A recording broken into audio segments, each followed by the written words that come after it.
우리가 살아가는 데 있어서 정체성이라는 것은 아주 중요합니다. 왜냐하면 이 정체성이라는 것은 우리들의 삶의 방향을 정합니다. 여러분, 군인이라는 정체성을 가지고 있는 사람은 어떤 삶을 살아가죠? 군인들이 늘 하는 이야기가 있습니다. 내가 입은 이 군복이 수위인 줄 알고, 내가 죽는 그곳이 내가 묻히는 땅인 줄 알고 나는 국가와 국민에 충성을 한다. 이 군인의 정체성은 무엇입니까? 이 자신의 나라를 지키기 위하여 국가에 충성하고 국가를 위하여서 자기의 모든 것을 바칩니다. 제가 군대에 있을 때 저희 부대 앞에 아주 커다란 표지판이 있었습니다. 그게 뭐였냐면은 저희 여단장님께서 어느 날 갑자기 저기에 이 시대가 있으면 좋겠어 해가지고 세워진 건데, 글자 하나가 이 앞면만 합니다. 내 젊음 조국에 내 마음 백호에 해가지고 이 12글자가 산 절벽에 박혀 있었습니다. 그 큰 글자가. 군인, 그래서 이런 말이죠. 위국 헌신 군인 본분이라는 그 안중근 의사의 그 말과 같이 군인의 정체성은 무엇입니까? 나라를 지키는 데 있습니다. 여러분, 그럼 의사라는 사람의 정체성은 무엇입니까? 환자를 살리는 데 있습니다. 환자를 살리기 위해서 잠도 자지 않고 최선을 다해서 그 환자를 돌봅니다. 우리에게 이 정체성이라는 것, 이런 직업이 가지고 있는 정체성도 있을 것입니다. 혹은 내가 살아가고 있는 그 위치에서 가지고 있는 정체성이 있을 것입니다. 아버지와 어머니, 자녀의 관계에서. 또한 내가 어느 나라 국민이라는 그러한 정체성들이 있을 것입니다. 이 정체성이란 말은 나의 본질이 무엇인지를 결정짓는 말이 바로 정체성입니다. 근데 여러분, 요즘 우리가 무슨 시대라고 이야기하죠? 정체성의 혼란의 시대다라고 이야기합니다. 요번에 미국에서 아주 큰 논란이 되고 있는 게 한 가지가 있는데, 그 베트남계 미국인인 한 트랜스젠더가 미국 미인대회에서 우승을 했습니다. 그런데 얼굴도 막 엄청 크고요, 뚱뚱하고 덩치가 엄청 큽니다. 그런데 그 사람이 트랜스젠더이고 그리고 성평등과 여러 가지 일을 위해서 여러 가지 봉사활동을 많이 했기 때문에 미인대회에 뽑혔다는 겁니다. 그 미인대회 하면 생물학적으로 그 여성들에게 주는 상인데 어느 생각? 이 트랜스젠더. 혹은 미국에 그런 화장실도 있다고 그러죠. 성중립 화장실. 심지어 자신의 성 정체성마저 잃어버린 시대에 우리가 살아가고 있습니다. 이런 혼란한 시대 가운데에서 이 로마서는 우리에게 아주 중요한 이야기들을 합니다. 로마서라는 이 성경책은 성경 속의 교리서라고 불릴 만큼 우리의 신앙에 대해서 아주 명확하게 설명하고 있는 책이 이 로마서입니다. 그런데 이 로마서를 작성하면서 사도 바울은 이 앞부분에서 정체성을 설명하며 이 로마서를 시작합니다. 그러면 사도 바울의 정체성은 무엇입니까? 1절 말씀입니다. 예수 그리스도의 종이라고 말합니다. 예수 그리스도의 종. 이게 지금 사도 바울의 정체성. 이 종이라는 단어의 이제 어원을 보면 우리는 흔히 종 하면은 하인 이 정도 생각하지만 이 단어의 어원을 살펴보면 노예의 의미가 더 강합니다. 여러분, 노예의 의미는 무엇입니까? 이 로마 시대에는 물건과 같은 취급을 당하는 것이 바로 노예였습니다. 물론 이 당시 노예는 여러 가지 종류가 있었습니다. 단순히 만기를 하는 노예에서부터 검투사와 같은 노예도 있었습니다. 심지어 지식이 있는 그리스인들도 노예가 되어서 학문을 가르치는 노예도 있었고 학자인 노예도 있었습니다.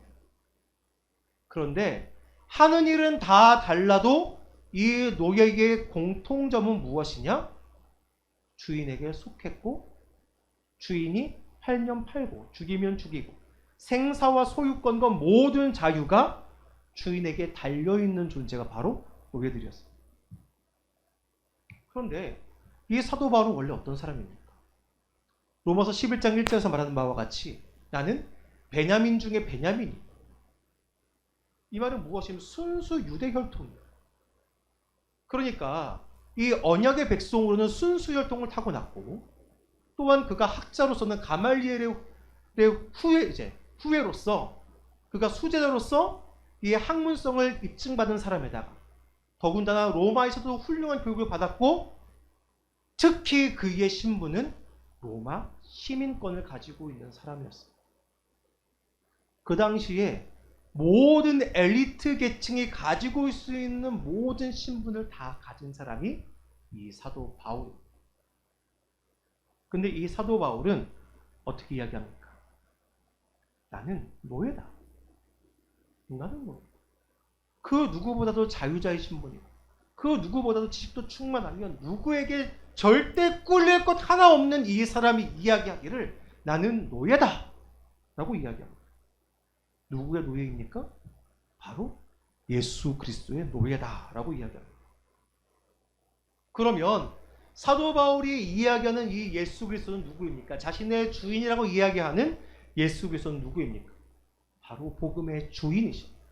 1절에 사도 바울은 하나님의 복음을 위하여 내가 부름을 받았다라고 이야기하면서, 이 복음은 2절 구약의 약속하신 대로 나타나신 하나님의 약속이고, 3절 다윗의 혈통으로 육신을 입으신 분이시고, 4절 성들의 영으로 부활하신 하나님의 아들, 신성과 인성을 가지시고, 또한 낮아진 신분으로, 그리고 높아진 신분으로 우리의 구원을 이루신 성자 하나님, 이것을 그가 2절에서부터 4절까지 약속하신 대로 보내어주신 그 메시아가 인성과 신성을 가지신 하나님의 아들이시다라고 그는 압축해서 2, 3, 4절에서 복음의 핵심을 아주 간단 명료하게 우리에게 말씀해주고 있습니다.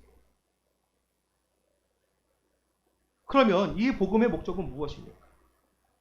죽으심과 부활하심으로 죽은 우리를 구원하시고 이방인으로부터 우리를 예수 그리스도의 것으로 부르시는 것, 이것이 복음입니다. 이거를 사도 바울이 로마서에서 앞으로 쭉 이야기하게 되어집니다. 그리고 그 예수 그리스도 것으로 부르시는 것, 이것이 바로 복음의 목적이다라고 이 복음에 대한 프롤로그이자 복음을 위하여 부름받은 사도 바울 자신에 대한 정체성을 이 1장 1에서 7절에서 사도 바울은 이야기합니다. 그래서 4절 우리 주 예수 그리스도십니다. 예수님이 바로 나의 주인이십니다 라고 사도 바울이 고백합니다. 그리고 또 그 다음 고백이 무엇입니까? 나는 그분의 노예다. 여러분, 이런 사도 바울의 정체성은 왜 중요할까요?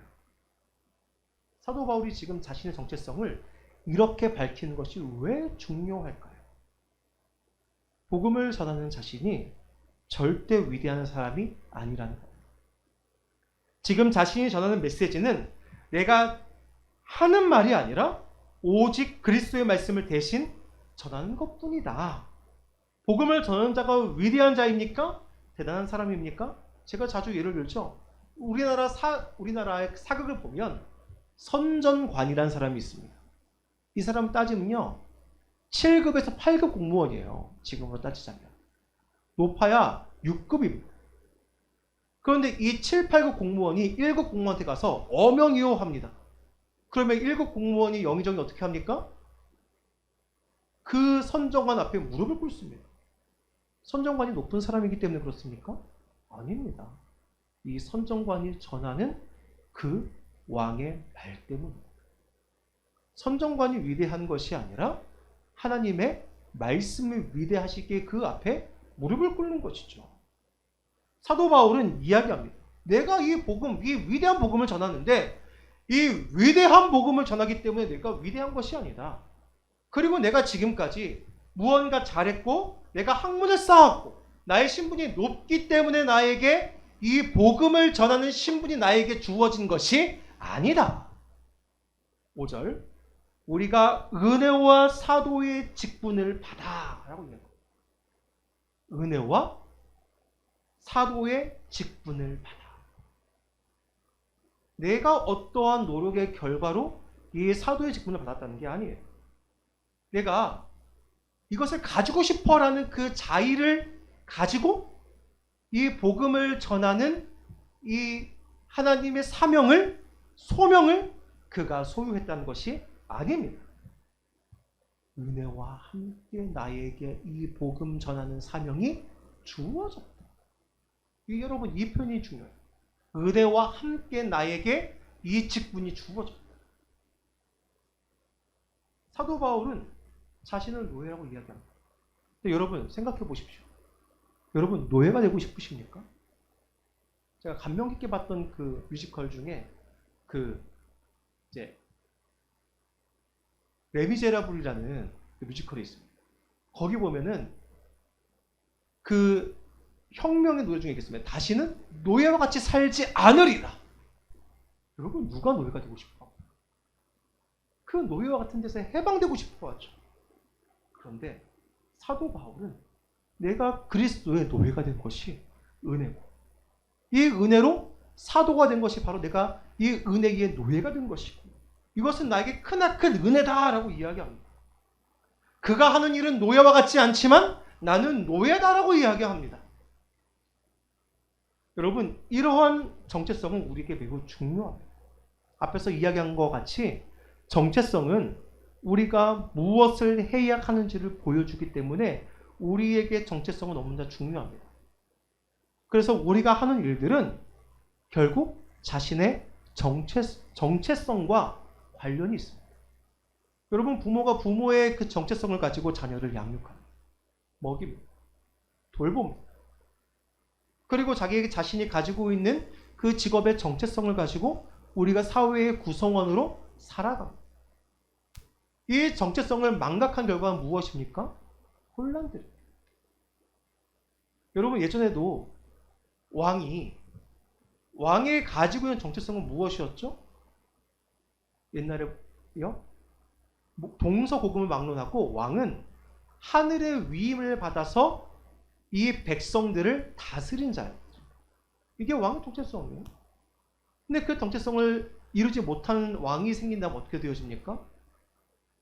백성들이 고난과 환란에 빠지게 되어져요. 여러분, 우리가 이 정체성을 분명히 하는 것은 매우 중요합니다. 그래서 우리 성도들을 향하여 오늘 이 로마서 1장 1절 7절 말씀은 사도 바울이 자신의 그 정체성뿐만 아니라 우리의 정체성도 동시에 이야기합니다. 사도 바울 자신만 그리스도의 노예로서 그리스도의 것이 아니라는 6절 말씀 우리 같이 한번 읽어볼까요? 6절입니다. 시작. 너희도 그들 중에서 예수 그리스도의 것으로 부르심을 받은 자니라. 나만 그리스도의 노예고 나만 그리스도의 것이 아니라 너희도 이 이방인들 중에서 너희도 죽은 자들 가운데에서 그리스도의 것으로 부르심을 받았느니라. 나만 그리스도의 것이 아니라 너희 모두 다 그리스도의 것이다 라고 사도 바울이 이야기합니다. 오늘 이 본문을 통하여 사도 바울이 지금 우리에게 말하고자 하는 정체성이 이것입니다. 우리 모두는 우리의 노력으로 이 자리에 있는 것이 아닙니다. 구원에 대한 갈망이 있었던 것이 아닙니다. 때로는 진리를 탐구하고자 하고 진리를 알고자 하는 일도 있었겠죠. 그런데 그 모든 과정 가운데 성령께서 우리와 함께 하시고 하나님의 특정하심이 있었고 우리에게 은혜가 주어졌기 때문에 우리가 이 자리에 있을 수 있다는 겁니다. 그분의 특정하신 은혜로 말미암아 우리가 이 자리에 있다는 겁니다. 그래서 7절 말씀은 우리에게 이렇게 이야기합니다. 하나님의 사랑하심을 받고 성도로 부르심을 받은 모든 자에게, 여러분, 성도가 되었다는 것이 무엇입니까? 거룩한 무리가 되었다는 것이 무엇입니까? 바로 하나님의 사랑을 받았다는 것입니다. 그 사랑을 은혜로 받은 자이기에 우리는 노예라는 것이 오히려 감사하다는 것. 아니 어떻게 노예가 감사합니까? 성경은 이렇게 이야기합니다. 갈라디아서 4장 8절. 그러나 너희가 그때에는 하나님을 알지 못하여 본질상 하나님이 아닌 자들에게 종노릇하였더니 원래 우리 신분이 뭐였습니까? 이미 우리는 원수의 종들이었다 라고 이야기합니다. 그런데 이제는 하나님의 아들이 유업을 받은 자들이 되었다라고 이야기합니다. 죄의 종에서 하나님의 노예의 신부로 변화되어졌습니다. 소속이 바뀌었어요. 근데 거기에 더하여 사도 바울은 자신의 정체성을 노예라고 하지만 하나님은 우리를 어떻게 이야기하십니까? 자신의 백성이라 하시고 또한 자녀라고 하십니다. 중요한 것은 오늘 본문에서와 같이 우리가 예수 그리스도의 것이다. 우리가 예수 그리스도의 것이 되었다라고 이야기합니다. 이게 바로 우리의 정체성. 여러분, 우리가 세상에서 살아가면서 여러 가지 직업을 가지고 살아갈 수 있습니다. 여러 가지 모양으로 살아갈 수 있습니다. 그런데 그 모양 가운데에 우리 각 사람이 드러나야 하는 것이 있습니다. 그것은 바로 무엇이냐면 그리스도의 것이라는 모양이 동시에 나타나야 한다. 우리가 세상 사람들과 다른 것은 무엇일까요? 여러분, 우리도 세상 사람들과 똑같이 삼시세끼 먹어야 되고요. 잠을 자야 합니다. 호흡을 해야 되고요. 아프면 병원에 가야 합니다. 그런데 우리가 그들과 다른 한 가지는 무엇이냐면 우리에겐 그들과 다른 정체성 한 가지가 있는데 그것이 무엇이냐? 바로 예수 그리스도의 것이라는 정체성이라는 것. 고린도서 6장 19절 말씀 우리에게 이렇게 이야기합니다. 너희 몸은 너희가 하나님께로부터 받은 바 너희 가운데 계신 성령의 전인 줄을 알지 못하느냐? 너희는 너희 자신의 것이 아니라. 여러분, 우리가 예수 그리스도의 것이라는 것은 이미 우리 안에 계신 성령으로 말미암아 다른 모양이 나타날 수밖에 없다는 겁니다. 그것이 무엇입니까? 우리가 성전되었다는 것. 성전. 우리가 성전되었다는 것은 이미 우리 안에 하나님이 함께 하시다는 사실입니다. 그래서 로마서 14장 7에서 8절 말씀 우리에게 이렇게 이야기합니다. 우리 중에 누구든지 자기를 위하여 사는 자가 없고 자기를 위하여 죽는 자도 없도다. 우리가 살아도 주를 위하여 살고 죽어도 주를 위하여 죽나니 그러므로 사나 죽으나 우리가 주의 것이로다. 우리의 정체성은 우리가 세상을 살아가는 방식. 내가 다른 사람과 같은 직업을 가졌어도 다른 것은 내가 그리스도의 것이라는 겁니다.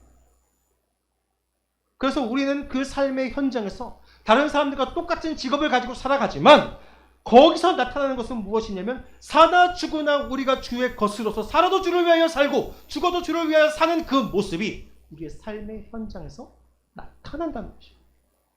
이게 바로 우리 그리스도인의 삶의 정체성입니다.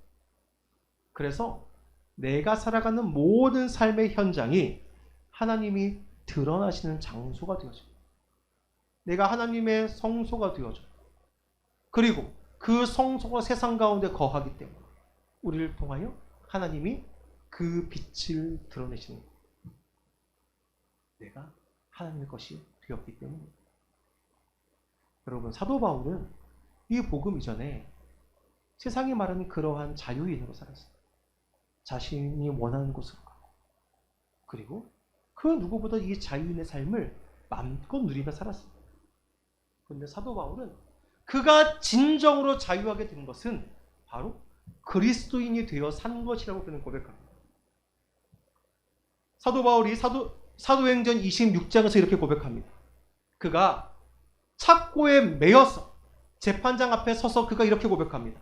바울이 이르되 말이 적으나 많으나 당신뿐만 아니라 오늘 내 말을 듣는 모든 사람도 다 이렇게 결박된 것 외에는 나와 같이 되기를 하나님께 원하나이다 하니라. 사도 바울은 그가 옥에 갇혀 그리고 매를 맞아 그는 복음을 위해서라면 상관없다라고 이야기합니다. 그의 마음에 진정한 자유가 있습니다. 여러분, 우리는 어떤 자유를 찾습니까? 어떤 드라마의 명대사와 같이 모히또에 가서 몰디브 한잔 하는 그러한 자유를 우리는 구하고 있지 않습니까? 어디 좋은 곳에 가서 휴양하며 마음껏 평안함을 누리는 그런 것을 우리는 자유라고 이야기하지 않습니까? 네, 그러한 삶에 휴식도 필요하겠죠. 근데 진정 우리가 자유할 수 있는 것은 무엇이냐면 우리가 그리스도의 것이 되어 그리스도의 것으로 세상에서 살아갈 때에 우리는 자유할 수 있어요. 내가 확신하노니 사망이나 생명이나 전사들이나 권세자들이나 현재이나 장래이나 능력이나 높음이나 기쁨이나 다른 어떤 피조물이라도 우리 주 그리스도 예수 안에 있는 하나님의 사랑에서 끊을 수 없으리라 라고 고백했던 것과 같이 우리가 하나님 것이 되어 있는 그 상태가 그 사랑과 함께 연합되어 있는 그 상태가 우리를 진정한 자유의 자리로 인도한다는 거예요. 여러분, 우리는 지금 자유자로 이 자리에 부르심을 받았습니다. 우리는 그리스도의 것이라는 정체성으로 우리는 이 자리에 부르심을 받았습니다. 우리는 이 부르심 안에서 다시 한번 하나님의 그 은혜를 바라보아야 할 것입니다. 앞에서 말씀드린 바와 같이 여러분, 우리가 세상 속에 살아갈 때 어떻게 하나님이 드러나십니까? 너희가 하나님의 전인 것. 이미 하나님께서 우리 속에 거하시기 때문에 우리가 하나님의 전이다라고 선포하고 있습니다. 우리가 예수 그리스도의 것으로 살아간다는 것이 세상에서 외톨이인 것 같습니까? 하나님의 것이 아닌 세상 가운데서 우리가 살아가는 것이 외딴 섬으로 살아가는 것 같습니까? 아닙니다. 모든 우주의 주권 되신 그분께서 이미 우리 안에 계시기 때문에 우리가 예수 그리스도의 것이 되어진 것입니다. 여러분, 그 정체성을 기억하며 살아가시기 바랍니다. 그래서 여러분의 삶의 모든 현장에서 예수 그리스도가 주이시고 왕이심을 선포하며 살아갈 수 있게 소망합니다. 여러분, 어떻게 고백하고 계십니까? 우리가 어떻게 예수 그리스도가 왕이라고 고백하고 계십니까? 세상과 똑같아서는 우리는 그분을 왕이라고 고백할 수 없어요. 똑같이 먹고 마시고 그 향락을 추구하는 삶은 더 이상 우리가 예수 그리스도의 것이라고 고백할 수 없게 만듭니다. 여러분, 주님께 물으십시오. 나를 향하신 하나님의 뜻이 무엇인지 묻고 그 뜻을 내가 어떻게 실현시켜야 되는지 여러분 말씀 안에서 우리 고민하시기 바랍니다. 그리스도 있는 삶은 이 고민의 삶이에요. 내가 어떻게 하나님을 드러낼 수 있어요? 하나님께서 지금 나에게 원하시는 것이 무엇일까? 우리가 경건의 삶을 통하여 이것을 알아가는 삶이 바로 그리스도인의 삶입니다. 여러분, 다시 한번 그 정체성을 확인하시고 그 정체성이 삶 가운데 드러나 하나님의 위대하심이 여러분의 삶을 통하여 증거되어지길 소망합니다. 하나님은 지금도 여러분과 함께하고 계십니다. 그래서 여러분을 예수 그리스도의 것이라 말씀하고 계십니다. 그 주님을 의지하고 그 하나님의 위대하심이 여러분의 삶에서 선포되어지는 그런 삶이 되기를 간절히 축원합니다.